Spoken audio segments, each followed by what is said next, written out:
Thank you for joining me on Legislative Update. I'm your State Representative, Norm Johnson.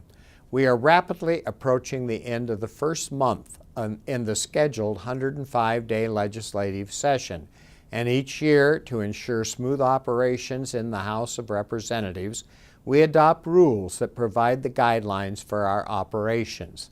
This is a resolution that comes before both Republicans and Democrats to vote on. It really gives us an opportunity to take our first official voting as a body, and normally it is just a routine piece of business. However, voters have told us they don't want routine in the legislature. They want change. My House Republican colleagues and I saw this vote as an opportunity to change how the House does business. So on Friday, February 1st, in our first real debate of the session, we offered several changes to the House rules. The first change would have placed the provisions of Initiative 1185 into the House rules. That's the initiative that requires the legislature to have a 2/3 vote in order to raise taxes across the state. Voters have said repeatedly they want a higher threshold when it comes to the legislature increasing taxes.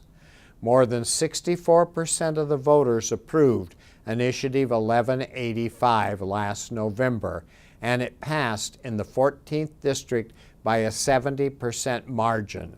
Several members of the majority party have challenged those provisions in the state Supreme Court.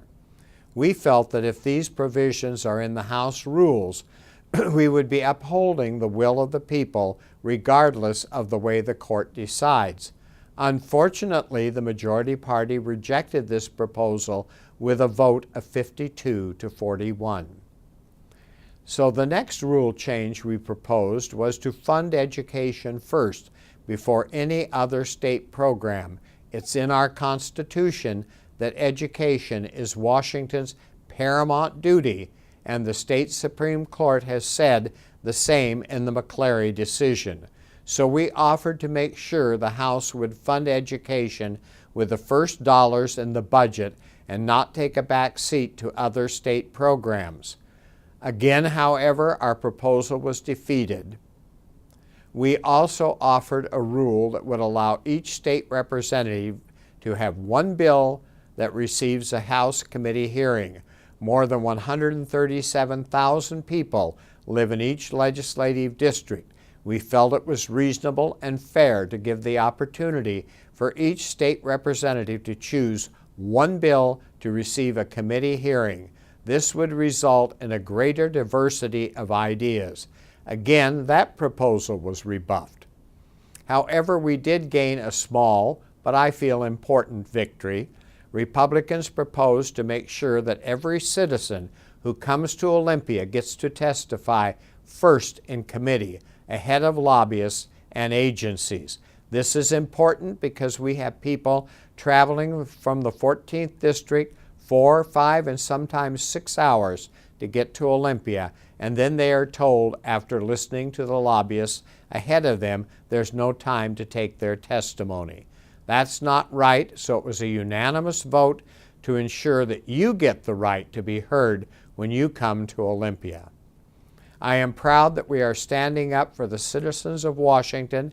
They want Olympia to change the way it does business, and while we got only one of the 4 provisions into House rules, it is still early in the legislative session.